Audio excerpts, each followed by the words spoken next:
எப்படி இது இயற்கை முறையாகும் அப்படின்னா, ஆசனவாய் வழியாக தண்ணியை உள்ளே அனுப்பி மலக்குடலை சுத்தம் பண்ணக்கூடிய அறிவு நிறைய பறவை இனங்களுக்கு உண்டு, சில விலங்கினங்களுக்கு உண்டு.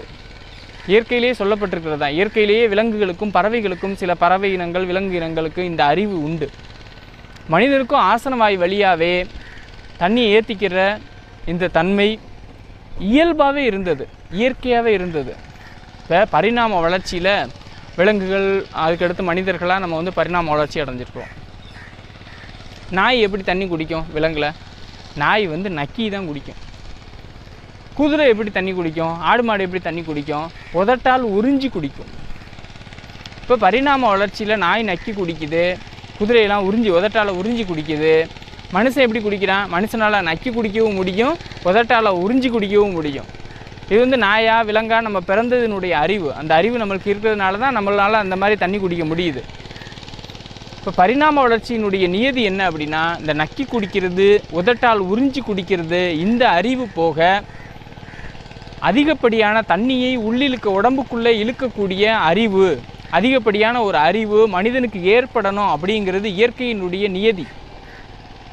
அந்த இயற்கையினுடைய நியதிப்படி நம்மளுக்கு தண்ணியை உள்ளிழுக்கக்கூடிய அறிவு எப்படி இருந்தது அப்படின்னா, ஆசனவாய் வழியாக தண்ணியை நம்ம வயிற்றுக்குள்ளே இழுக்கக்கூடிய அறிவு நம்மளுக்கு இருந்தது, மனிதனுக்கு இருந்தது.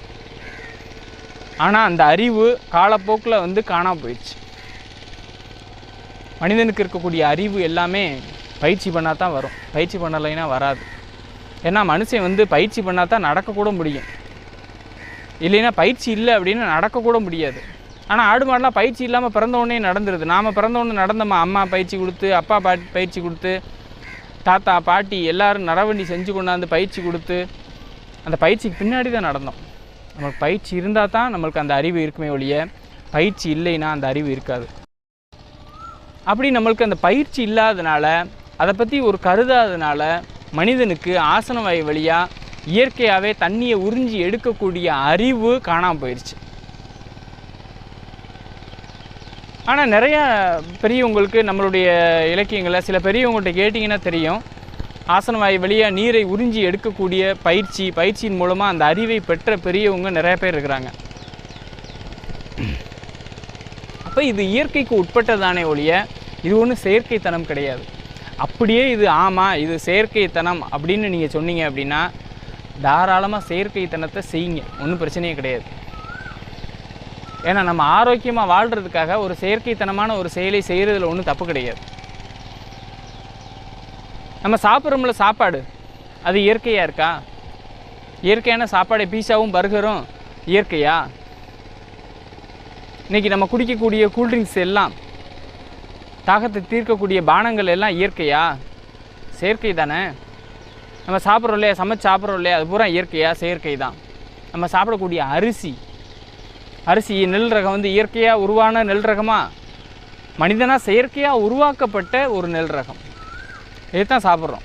பப்பாளியிலேருந்து எல்லா அரிசியிலேருந்து ஆப்பிள் வரைக்கும் எல்லாமே வந்து ஹைப்ரிட் ஆயிடுச்சு. சீட்லெஸ் ஃப்ரூட்ஸு எல்லாத்தையும் நம்ம இயற்கையவே நம்ம அழித்து முழுக்க உள்ள வாய்க்குள்ளே அனுப்புறது, இன்புட்டு கொடுக்கறது எல்லாமே செயற்கைத்தனமாயிடுச்சு. இப்போ உள்ளே அனுப்புகிற செயல் இவ்வளவு செயற்கைத்தனமாக ஆன பிறகு நீங்கள் இதுக்கெல்லாம் எந்த ஒரு கேள்வியுமே கேட்கல, வெளியில் போகிற செயல் மட்டும் எப்படி இயற்கையாக நடக்கும்? இயற்கையாக நடக்கவே நடக்காது. அதனால தான் நோய்கள் பெருகிக்கிட்டே போகுது. எண்ணிலடங்கா நோய்கள், பேரே தெரியாத. நீங்கள் மருத்துவமனைகளை போய் சுற்றி பாருங்கள், எப்படி இருக்குது, என்னென்ன விதமான நோய்களில் மக்கள் அவதிப்பட்டுக்கிட்டு இருக்காங்க அப்படிங்கிறத நீங்கள் கண்கூட பார்க்கலாம். இப்படி நோய்கள் பெருகிக்கிட்டே போகுது. இப்படி நோய்களோடு வாழ்கிறதுக்கு செயற்கைத்தனமான செயல்னாலும் இப்படி இந்த ஆசனவாய் வழியாக மலக்குடலை சுத்தம் பண்ணக்கூடிய செயலை தாராளமாக செய்யலாம், ஒன்றும் தப்பே கிடையாது. இது முழுக்க இயற்கைக்கு உட்பட்டது தான்.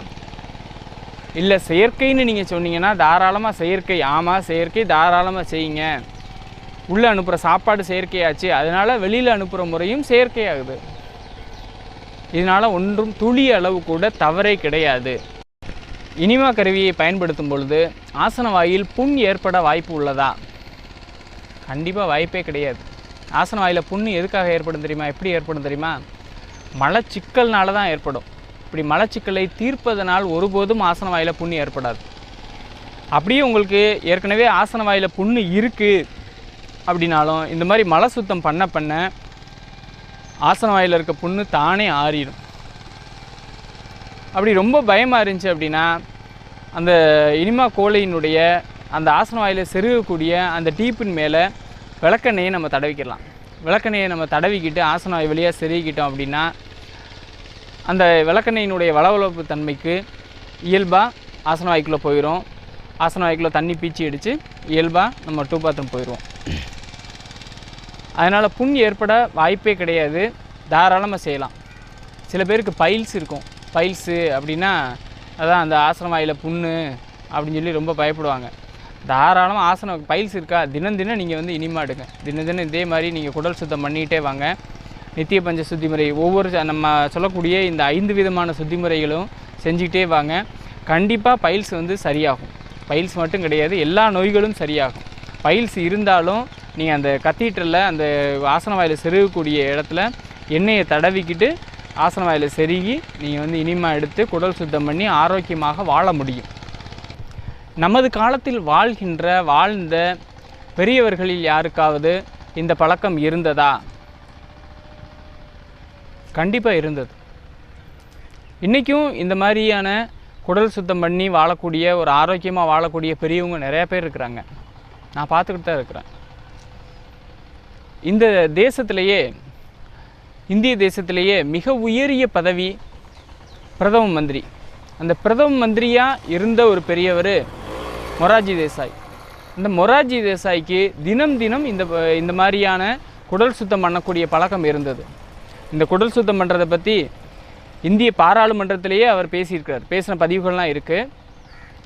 செய்தியாளர்கள் எல்லாத்தையும் கூப்பிட்டு வச்சு இந்த மாதிரி தான் குடல் சுத்தம் பண்ணணும் அப்படின்னு இந்த இனிமா கோலையை வச்சு நேரடியாகவே குடல் சுத்தம் பண்ணி காமிச்சவர் யார்? இந்திய நாட்டினுடைய பிரதமர் பதவி அப்படிங்கிற மிகப்பெரிய பதவியில் இருக்கிற ஒருத்தர் கொஞ்சம் கூட வெட்கப்படாமல் கூச்சம் இல்லாமல் செய்தியாளர்களுக்கு முன்னாடி இதை செஞ்சு காமிச்சிருக்கிறாரு. இப்படி தான் இந்த இனிமா செய்யணும், இப்படி தான் குடலை கழுவி வைக்கணும் அப்படின்னு செஞ்சு காமிச்சிருக்கிறாரு. அப்படின்னா இது எவ்வளவு முக்கியமான செயல் அப்படிங்கிறத நீங்கள் தான் புரிஞ்சுக்கணும்.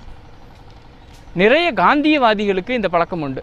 அதான் சொன்னேன்னா இல்லையா, இந்த மாதிரி இனிமாவுக்கே வந்து அஹிம்சை இனிமா அப்படின்னு பேர். இன்றைக்கு வரைக்கும் இருக்கக்கூடிய காந்தியவாதிகள் நிறைய பேருக்கு இந்த மாதிரி மலக்குடலை சுத்தம் பண்ணுற பழக்கம் உண்டு. மலச்சிக்கல் இல்லை என்றால் மனச்சிக்கல் இல்லை அப்படின்னு சொல்லுவாங்க. அதனால் மனசை சிக்கல் இல்லாமல் பார்த்துக்கிட்டா மலச்சிக்கல் இருக்காது. அதனால் மனசை சிக்கல் இல்லாமல் பார்த்துக்கலாமே. எதுக்காக இந்த மலக்குடலை சுத்தப்படுத்தக்கூடிய இந்த செயலை செய்யணும்? ஏன் செய்யணும் அப்படின்னா, நம்ம மனசை வந்து சிக்கல் இல்லாமல் பார்த்துக்கிறவே முடியாது. நம்ம மனசு எப்படிப்பட்ட மனசு அப்படின்னா, கருந்தேல் கொட்டிய பேய் குரங்கு அப்படின்னு தாய்மான சுவாமிகள் சொல்லுவார். கருந்தேல் கொட்டிய பேய் குரங்கு. ஒரு குரங்கு என்ன ஆட்டம் ஆடும்? குரங்கோட பேய் என்ன ஆட்டம் ஆடும்? மனுஷனுடைய பேயே என்ன ஆட்டம் ஆடுது? பேய் பிடிச்சி ஆடுறாங்க இல்லையா, பயங்கரமாக ஆடிட்டு இருக்கிறாங்க. மனுஷனோட பேயே இந்த ஆட்டம் ஆடுது அப்படின்னா ஒரு குரங்கோட பேய் என்ன ஆட்டம் ஆடும்? அந்த குரங்கோட பேய்க்கும் தேல் கொட்டிடுச்சான். தேல் கொட்டிடுச்சுன்னா என்ன ஆட்டம் ஆடும்? அது சாதாரண தேல் ஒருத்தனுக்கு கொட்டிடுச்சின்னு வச்சுக்கோங்க, அவன் என்ன ஆட்டம் ஆடுறான்? வழியில் துடிக்கிறான், ஆட்டம் போடுறான். அந்த தேல் குரங்கோட பேய்க்கு கொட்டிடுச்சுன்னா அந்த தேல் சாதா தேல் கிடையாது, கருந்தேல். கருந்தேல் கொட்டிய பேய் குரங்கு என்ன ஆட்டம் ஆடுமோ அந்த ஆட்டம் ஆடும் மனசு. இப்படிப்பட்ட நம்மளுடைய மனசை சிக்கல் இல்லாமல் எப்படி பார்த்துக்கிறது? மனசு நம்ம சொல்கிறபடியெல்லாம் கேட்குமா? புத்தி சொல்கிறபடியெல்லாம் மனசு கேட்குமா? கண்டிப்பாக கேட்காது. என்னதான் அது செய்யக்கூடாது. இப்போ குரங்கை பற்றி 10 நிமிஷம் நினைக்கக்கூடாது அப்படின்னு நான் உங்கள்கிட்ட சொல்கிறேன்னு வச்சுக்கோங்க, அடுத்த 10 நிமிஷம் நீங்கள் குரங்கை பற்றி மட்டும்தான் நினைப்பீங்க, வேறு எதை பற்றியும் நினைக்க மாட்டீங்க. இப்போ மனசை கட்டுப்படுத்துகிறதோ அல்லது மனசை சிக்கல் இல்லாமல் பார்த்துக்கிறதோ ரொம்ப ரொம்ப கஷ்டமான செயல். இப்படிப்பட்ட கஷ்டமான செயலை செஞ்சு மலச்சிக்கல் இல்லாமல் வாழ்கிறது அப்படிங்கிறது ரொம்ப ஒரு கடினமான வழி. இதையே இப்படியே ரிவர்ஸாக அப்படியே திருப்பி போட்டு பாருங்கள். மலச்சிக்கல்ல அப்படின்னா மனச்சிக்கல்ல, ரைட்டா? மணச்சிக்கல்லைனா மலச்சிக்கல்ல. அதே மாதிரி இப்படி திருப்பி போட்டிங்க அப்படின்னா மலச்சிக்கல்லைனா மணச்சிக்கல்ல. நீங்கள் மலத்தை சிக்கல் இல்லாமல் தினம் தினம் மலை சுத்தம் பண்ணிட்டீங்க அப்படின்னா, இந்த குடல் சுத்தம் பண்ணக்கூடிய கோலையை வச்சு குடலை சுத்தப்படுத்திட்டீங்க அப்படின்னா மனசு சுத்தமாயிரும். ஏன்னா ஒன்றுக்கு ஒன்று தொடர்பு இல்லை. அதை மட்டும் ஒத்துக்கிறீங்க இல்லையா, அப்போ இதையும் ஒத்துக்கணும் இல்லையா. உண்மை என்ன அப்படின்னா, நம்ம உடம்புல அழுக்கே இல்லாமல் நச்சுக்கள் இல்லாமல் ஆரோக்கியமாக இருக்கும் பொழுது தான் நம்மளுக்கு ஒரு ஆரோக்கிய திமிரு வரும். அந்த ஆரோக்கிய திமிரு இருக்கு இல்லையா, அதுதான் வந்து மிக மிக உன்னதமான ஒரு விஷயம். அந்த ஆரோக்கிய திமிரு எவன்கிட்ட இருக்குதோ அவன் தான் என்ன பண்ணுவான், வீரம் காட்டுவான். ஒரு ஜல்லிக்கட்டு காளையை போய் அடக்கிறதுக்கு வீரம் காமிக்கிறான் இல்லையா. ஒரு நோயாளி போய் வீரம் காமிக்க முடியுமா? ஒரு நோய் வந்த ஒரு பையன் போய் வீரமாக மாட்டுக்கு முன்னாடி போய் நிற்க முடியுமா? ஒரு இலவட்டக்கில் தூக்கி போட முடியுமா? அதெல்லாம் வந்து ரொம்ப கஷ்டம். இப்போ ஆரோக்கியமாக இருக்கணும் அப்படின்னா, ஆரோக்கிய திமிரோடு இருக்கணும் அப்படின்னா மலை சுத்தம் பண்ணணும். நம்மளுடைய மலத்தை தினம் தினம் ஒழுங்காக வெளியேற்றிட்டே இருக்கணும். அப்படி ஒழுங்காக வெளியேற்றுறதுக்கான நுட்பம் என்ன அப்படின்னா, அதுதான் அந்த குடல் சுத்தம் பண்ணக்கூடிய கோலையை பயன்படுத்தி தினம் தினம் குடல் சுத்தம் பண்ணுறது. தினம் தினம் இந்த குடல் சுத்தம் பண்ணக்கூடிய கோலையை பயன்படுத்தி குடல் சுத்தம் பண்ணோம் அப்படின்னா, நம்ம சாப்பிட்றோம்ல சாப்பாடு, அதில் உள்ள சத்துக்களை நம்ம உடம்பு உள்வாங்காமையே உடம்பை விட்டு வெளியேற்றிடுமா அப்படிங்கிறது தான் இப்போ நம்ம அடுத்த கேள்வி. அப்படிலாம் வெளியேற்றாது. ஏன் அப்படின்னா, நம்ம ஆசனவாய் வழியாக மலக்குடலுக்குள்ளே ஏற்றக்கூடிய தண்ணி மலக்குடலுக்கும் சிறுகுடலுக்கும் நடுவுக்குள்ளே ஒரு வால்வு இருக்குது. அந்த வால்வை தாண்டி போகாது, சிறுகுடலுக்கு போகவே போகாது. இந்த குடல் நீட்சிகள் இருக்கு இல்லையா, குடலில் வந்து குடல் நீட்சி அப்படின்னு சொல்லி சின்ன சின்ன நீட்சியாக இருக்கும். அந்த குடல் நீட்சி தான் நம்ம சாப்பிட்ற சாப்பாட்டிலேருந்து சத்துக்களை உள்வாங்கும். அந்த குடல் நீட்சி எங்கே இருக்குது அப்படின்னா சிறுகுடலில் தான் இருக்குது, மலக்குடலில் கிடையாது. மலக்குடலுக்கு வந்துருச்சு அப்படின்னாலே அது வெளியேற்றப்பட வேண்டிய கழிவு பொருள் தான். அப்படி வெளியேற்றப்பட வேண்டிய கழிவு பொருள் மட்டும்தான் வெளியேறுமே ஒழிய, சிறுகுடலில் இருக்கக்கூடிய நம்ம சாப்பிட்ட சாப்பாடு செரிமானம் ஆகாமல் சிறுகுடலில் இருக்கக்கூடிய அந்த சாப்பிட்ட சாப்பாடு வெளியேறாது. அதனால் சத்துக்கள்லாம் வேஸ்ட் ஆகிருமோ அப்படின்லாம் பயப்பட வேண்டிய அவசியம் இல்லை. சில பேருக்கு பயம் இருக்கும். மட்டன் 500 ரூபாய்க்கு விற்கிது, 500 ரூபாய்க்கு மட்டன் எடுத்து நான் சாப்பிட்டுருக்குறேன், இதை நான் சாப்பிட்றதுனால, இதை அப்படி இந்த கோலையை வச்சு நம்ம பண்ணுறதுனால அதில் உள்ள சத்துக்களை எல்லாம் உள்வாங்காமையே மட்டன் வெளியேறிடுச்சுன்னா என்ன பண்ணுறது அப்படின்லாம் நிறையா பேர் சந்தேகமாக கேள்வி கேட்டுக்கிறாங்க. அப்படி வெளியேறதுக்கு சான்ஸே கிடையாது. இப்போ சிறுகுடலை நீங்கள் தினம் தினம் சுத்தம் பண்ணிங்கன்னு வச்சுக்கோங்க, அதன் மூலமாக உங்களுக்கு வந்து எல்லா சத்துக்களை உள்வாங்காமையே உணவுப் பொருட்கள் எல்லாம் நம்ம உடம்பு விட்டு வெளியேறும், கழிவுப் பொருளாக வெளியேறும். ஆனால் நாம் இப்போ சுத்தம் பண்ணுறது என்ன அப்படின்னா, மலக்குடலை தான் சுத்தம் பண்ணுறோம். சிறுகுடலை சுத்தம் பண்ணுறது வந்து பட்ச சுத்தி முறை அப்படின்னு பேர். அதுக்கு பேர் வந்து அது வந்து 15 நாளைக்கு ஒரு தடவை பண்ணக்கூடிய சுத்தி முறை. நம்ம ஏற்கனவே சீரக தண்ணியை பயன்படுத்தி சிறுகுடலை சேர்த்து சுத்தம் பண்ணுற முறை பார்த்தோம் இல்லையா, அந்த சுத்தி முறை. இப்போ பட்ச சுத்தி முறையில் சில வகையான சுத்தி முறைகள்லாம் உண்டு. அந்த பட்ச சுத்தி முறையை பற்றி பின்னொரு நாள் ரொம்ப விரிவாக பார்க்கலாம். இப்போ நம்ம மருத்துவமனைக்கு போகாமல் வாழக்கூடிய ஒரு வாழ்க்கை முறைக்கு இந்த நித்திய பஞ்ச சுத்தி முறையே போதும். இந்த மலக்குடலை சுத்தம் பண்ணி வைக்கக்கூடிய இந்த சுத்தி முறையே போதும். சிறுகுடலை தினம் தினம் சுத்தம் பண்ண வேண்டிய அவசியம் இல்லை, சிறுகுடலை பற்றி நம்ம கவலைப்பட வேண்டிய அவசியம் இல்லை. அதனால் தினம் தினம் மலக்குடலை தாராளமாக சுத்தம் பண்ணி வைக்கலாம். அதனால் சத்துக்களை உள்வாங்கக்கூடிய தன்மை நமக்கு ஒருபோதும். இப்போ சில பேருக்கு ஒரு கேள்வி தோன்றும். என்ன கேள்வி அப்படின்னா, நீ என்னதான் இருந்தாலும் இந்த மாதிரி இனிமா கோலையை வச்சு என்னால் பண்ண முடியல, இதுக்கு மாற்றாக எதனாலும் இதை விட எளிமையான ஒரு வழி எதனாலும் இருந்தால் சொல்லுங்கள் அப்படின்னு சொல்லி கேட்பாங்க. இதை விட ஒரு எளிமையான ஒரு வழியும் இருக்குது.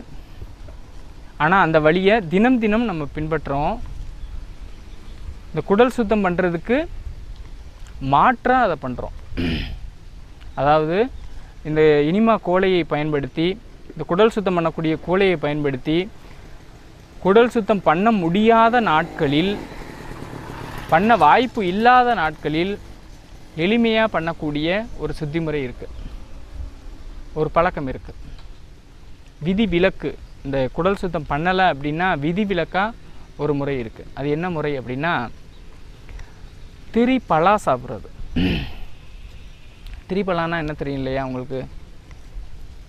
கடுக்காய், நெல்லிக்காய், தாண்டிக்காய், இந்த மூன்றையும் சம பங்கு, எடைக்கு சம பங்கு கலந்து வச்சு சாப்பிட்டோம் அப்படின்னா அது திரிபலான்னு பேர். திரிபலா சூரணம் அப்படின்னு பேர். இந்த திரிபலா சூரணத்தை நாம் எப்போ சாப்பிட்றது அப்படிங்கிறது ஒரு கேள்வி. ஒரு நாளினுடைய கடைசி உணவாக திரிபலா சூரணம் சாப்பிடணும். சரி, இந்த திரிபலா சூரணத்தை எப்படி சாப்பிட்லாம் அப்படின்னா, இந்த திரிபலா சூரணத்தில் நம்மளுடைய உள்ளங்கையில் டேபிள் ஸ்பூன் அப்படின்னு சொல்கிறோம் இல்லையா, ஒரு டேபிள் ஸ்பூன் எடுத்து உள்ளங்கையில் வச்சு தேன் ஊற்றி நல்லா குழப்பி அதை நக்கி நக்கி சப்பி சப்பி சாப்பிடணும். அதுதான் முக்கியம். ஒரு ஆள், ஒரு நபர் ஆக்சுவலாக எவ்வளோ சாப்பிடணும் திரிபலா சூரணம் அப்படின்னா, தன்னுடைய கை விரல் 3 விரலை பயன்படுத்தி, கட்டை விரல், ஆள்காட்டி விரல், நடுவிரல், இந்த 3 விரலையும் பயன்படுத்தி எடுக்கிறோம் இல்லையா, ஒரு சிட்டிகை அளவு அப்படின்னு, அந்த சிட்டிகை அளவில் 2 சிட்டிகை ஒரு நபர் சாப்பிட்லாம். 2 சிட்டிகை எடுத்து வச்சு, இப்படி சிட்டிகை கணக்கு போட முடியாது அப்படின்னு சொல்லி தான் உங்களுக்கு ஸ்பூனாக சொல்கிறேன். டேபிள் ஸ்பூன் இருக்கு இல்லையா, அந்த டேபிள் ஸ்பூனில் 2 ஸ்பூன் எடுத்து நீங்கள் உள்ளங்கையில் வச்சு தேன் ஊற்றி குழப்பி நக்கி நக்கி சப்பி சப்பி சாப்பிடுங்க போதும். சில பேர் தேன் ஊற்றி குழப்பி சாப்பிட முடியாது. அப்படி உள்ளவங்க என்ன பண்ணலாம், தேன் கிடைக்கல அப்படி இப்படி நிறையா சாக்கு போக்கு சொல்லுவாங்க தேன் சாப்பிடாமல் இருக்கிறதுக்காக. அப்படி தேனில் சாப்பிட முடியல அப்படின்னா ஒரு கிளாஸ் தண்ணி எடுத்துக்கோங்க, பச்சை தண்ணி தான். அந்த தண்ணியை எடுத்துகிட்டு அந்த தண்ணியில் திரிபலா சூர்ணத்தை போட்டு நல்லா கலக்கி, நல்லா கரைஞ்ச பிறகு அதை நம்ம டீ சாப்பிட்றோம் இல்லையா, அந்த மாதிரி டீ சாப்பிட்ற மாதிரி கொஞ்சம் கொஞ்சமாக சிப் பண்ணி உமிழ்நீரோடு கலந்து சாப்பிடணும். இது ஒரு நாளினுடைய கடைசி உணவு. இரவு சாப்பாட்டுக்கு பின்னாடி இதை வந்து சாப்பிடணும். சரி, இந்த திரிபலா சூர்ணம் 2 ஸ்பூனுக்கு மேலே சாப்பிட்டா என்ன ஆகும்? அதெல்லாம் ஒன்றும் ஆகாது, தாராளமாக சாப்பிட்லாம். அதிகமாக போனாலும் ஒன்றும் தப்பு கிடையாது. கரெக்டான இம்மி அளவு, அப்படி மைனூட்டான அளவு அப்படின்லாம் கிடையாது. இந்த திரிபலா அப்படிங்கிறது வந்து உணவு தான். உணவு வகைகள்லாம் சரி, உணவு தான் மருந்தாக பயன்படுது. உணவே மருந்து அப்படின்னு நம்ம வாழ்கிறோம். நிறைய பேர் மருந்தே உணவுன்னு வாழ்கிறாங்க. இப்போ பார்த்தீங்க அப்படின்னா வேலைக்கு உள்ளங்கையில் எவ்வளோ மாத்திரையை கொத்தாக எடுத்து வச்சுக்கிட்டு அப்படியே கொத்தாக சாப்பிடுவாங்க. அப்படி மருந்தே உணவுன்னு தமிழன் வாழக்கூடாது, உணவே மருந்துன்னு வாழணும். அப்படி உணவே மருந்தாக நம்ம எடுத்துக்கிறது தான் இந்த திரிபலா சூர்ணம். இந்த திரிபலா, இது பலா அப்படின்னு சொல்கிறோம் இல்லையா, திரிபலா சூர்ணம் அப்படின்னு சொல்லி கடுக்காய், நெல்லிக்காய், தாண்டிக்காய், இந்த மூன்றும் தான் வந்து திரிபலா. இந்த 3 என்ன அப்படின்னா காய் வடிவில் இருக்கக்கூடிய பழம். தமிழில் வந்து காய் வடிவில் இருக்கக்கூடிய பழம் அப்படிங்கிறத என்ன மாதிரி நம்ம வகுத்து வச்சுருக்குறாங்க அப்படிங்கிறத நம்ம பார்க்கலாம். இப்போ தேங்கனி, தேங்காய் இருக்கு இல்லையா, தென்னை மரத்தில் தேங்காய் காய்க்குது இல்லையா, அந்த தேங்காய் வந்து கீழே விழுகுது. அது வந்து காய் கிடையாது, தேங்கனி, பழம்தான், தேம்பழம்தான். அந்த தேம்பழத்தை நம்ம வீட்டுக்கு எடுத்துகிட்டு வரோம். எடுத்துகிட்டு வந்து உடச்சி தேங்காய் மூடியை துருவின பிறகு என்ன சொல்லுவோம், தேங்காய் பூ அப்படின்னு சொல்லுவோம். ஏற்கனவே அந்த தென்னை மரத்தில் ஒரு குறும்பையாக உருவாகி அப்புறம் என்ன ஆகுது, இளநியாக மாறி, தேங்காயாக மாறி, தேங்கனியாக மாறி, மரத்துலேருந்து உதிர்ந்த தேங்கனியை வீட்டில் எடுத்துகிட்டு வந்து உடச்சி துருவினோம்னா அதுக்கு பேர் வந்து பூ, தேங்காய் பூ அப்படின்னு சொல்கிறோம். இது வந்து காயாகி, பிஞ்சாகி, காயாகி, கனியாகி, மறுபடிக்கு ரிவர்ஸ் கியர் போட்டு பூ ஆகுது. இப்போ காய் வடிவில் இருக்கக்கூடியது ரிவர்ஸ் கியர் போடுது. இதே மாதிரி இந்த காய் வடிவில் இருக்கக்கூடிய கனிகளை நாம் உணவாக எடுத்துக்கிட்டோம் அப்படின்னா நம்மளும் ரிவர்ஸ் கியர் போடலாம். இதில் வயசில் உங்களுக்கு 28 வயசுன்னு வச்சுக்கோங்க, 28 வயசு முடிஞ்சு 27 வயசு நடக்குது அப்படின்னு நீங்கள் சொல்லலாம். ரிவர்ஸ் கியரில் போகும், இளமை திரும்பும்.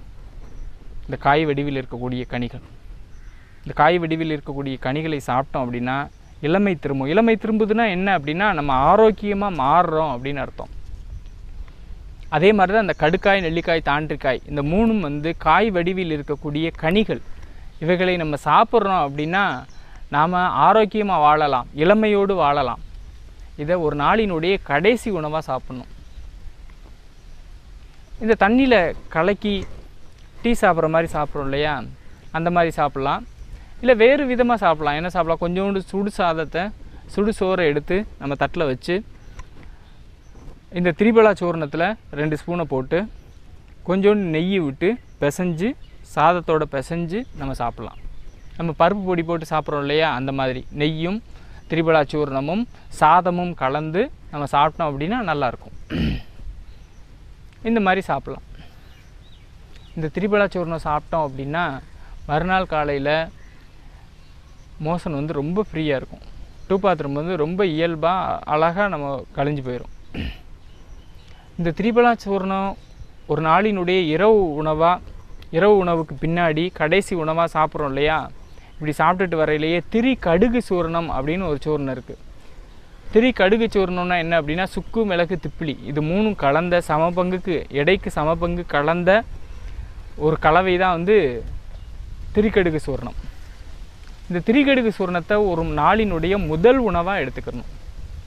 முதல் உணவாக இதை எப்படியெல்லாம் எடுத்துக்கலாம் அப்படின்னா, வேறு ஒன்றும் இல்லைங்க. இந்த திரிகடுகு சூர்ணத்தை 2 ஸ்பூன் போட்டு ஒரு 200 ml தண்ணியை ஊற்றி அதில் கொஞ்சம் கருப்பட்டி போட்டு கொதிக்க வச்சு ஒரு கஷாயமாக, இப்போ நம்மளுக்கு புரிகிற மாதிரி சொல்லணும் அப்படின்னா மூலிகை தேநீர் அப்படின்னு நம்ம சொல்லுவோம். இந்த திரிகடுகு தேநீர், திரிகடுகு டீ, இந்த மாதிரி திரிகடுகு டீயாக தயார் பண்ணி காலைல எந்திரிச்சோன்னா முதல் உணவாக சாப்பிட்ணும். முதல் நாள் இரவு திரிபலா உணவு சாப்பிட்ருக்கோம் இல்லையா, திரிபலா சாப்பிட்டதுனால மறுநாள் காலையில் இயல்பாக கழிஞ்சிரும். மலக்குடலில் ஒரு கழிவு கூட இல்லாமல் சுத்தமாக கழிஞ்சிரும். கழிஞ்ச பிறகு இந்த திரிகடுகு சூர்ணத்தை டீயாக தயார் பண்ணி ஒரு குவளை டீ சாப்பிடணும். இந்த மாதிரி திரிகடுகு சூர்ணம் சாப்பிட்றதுக்கு வாய்ப்பு இல்லை அப்படின்னா தேனோட கலந்து நக்கி சப்பியும் சாப்பிட்லாம். இதை ஏன் நாம் திரும்ப டீ சாப்பிட்ட மாதிரி சாப்பிட்ணும், சாதத்தோடு கலந்து சாப்பிட்லாம் அல்லது டீ ஆக்கி சாப்பிட்லாம், இப்படிலாம் ஏன் சொல்லிகிட்டு இருக்கேன், நக்கி சப்பி சாப்பிட்லாம் அப்படிலாம் ஏன் சொல்லிகிட்டு இருக்கேன் அப்படின்னா, நிறைய பேர் என்ன பண்ணுறாங்க, போகிற போக்கில் அந்த சூர்ணத்தை வந்து வாய்க்குள்ளே போட்டு அப்படியே தண்ணி ஊற்றி குடிச்சிட்டு போயிட்டே இருக்கிறாங்க. இன்றைக்கி நடைமுறையில் சித்த மருத்துவர்கள் நிறைய பேர் கொடுத்துட்ருக்குற மூலிகை பொடிகளை எல்லாம் வாய்க்குள்ளே போட்டு அப்படியே முழுங்கிடுறாங்க. இப்படி முழுங்குனீங்க அப்படின்னா நோய் தீராது, நோய் தான் வரும்.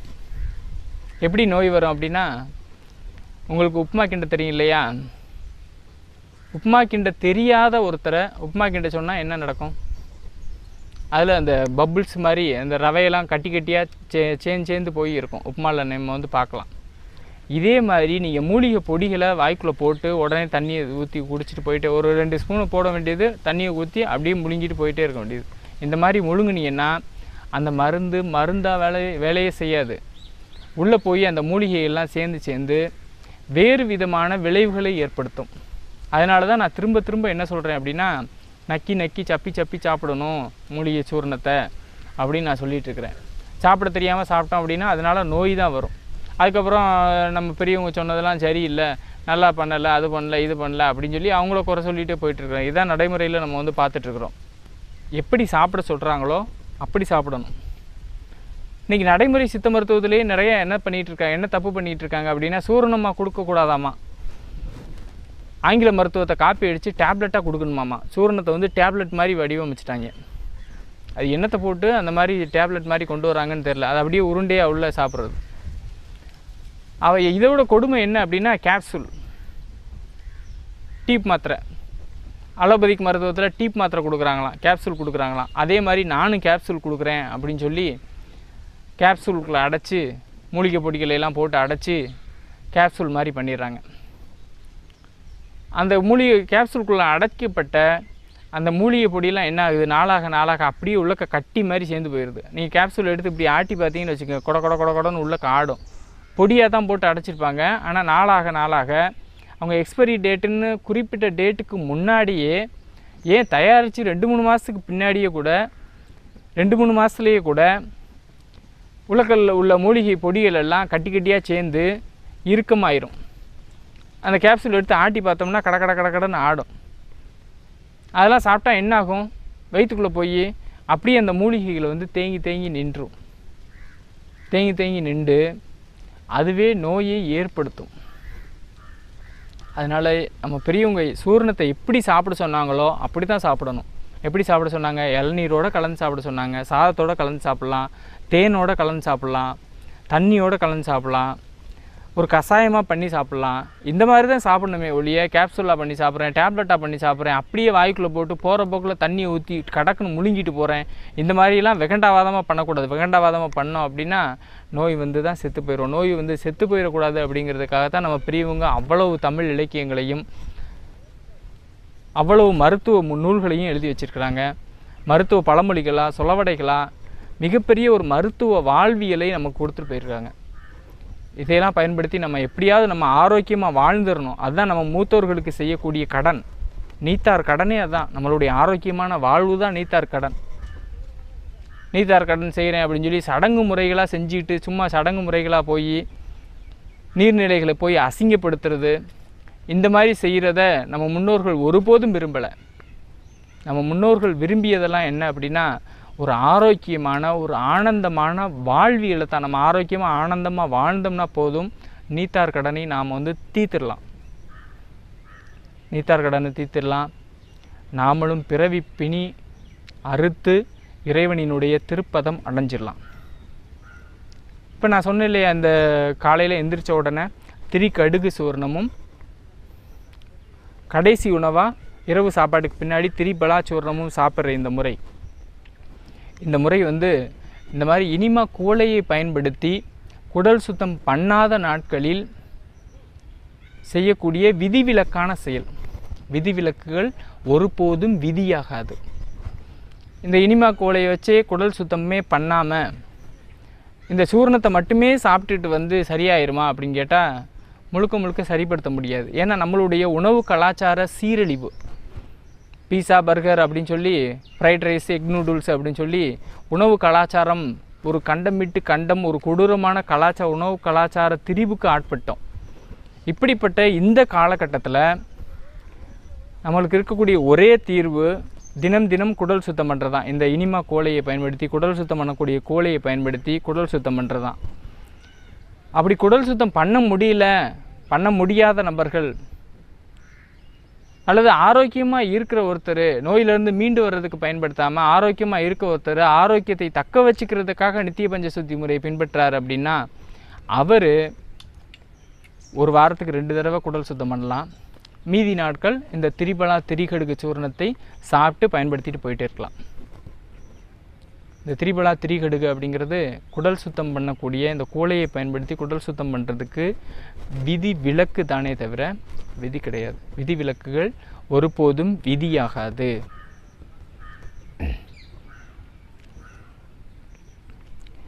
இப்போ நம்ம இது வரைக்கும் குடல் சுத்தம் நித்திய பஞ்ச சுத்தி முறையில் 5 விதமான சுத்தம் பண்ணக்கூடிய முறைகளில் 2வது சுத்தி முறையாகிய குடல் சுத்தி முறை அப்படிங்கிற முறையை பற்றி நம்ம தெரிஞ்சுக்கிட்டோம். இப்போ நம்ம அடுத்து நித்திய பஞ்ச சுத்தி முறையினுடைய 3வது சுத்தி முறையாகிய கபசுத்தியை பற்றி தெரிஞ்சுக்கிற போகிறோம். கபசுத்தி என்றால் என்ன அப்படிங்கிறது அடுத்த கேள்வி விரியும்.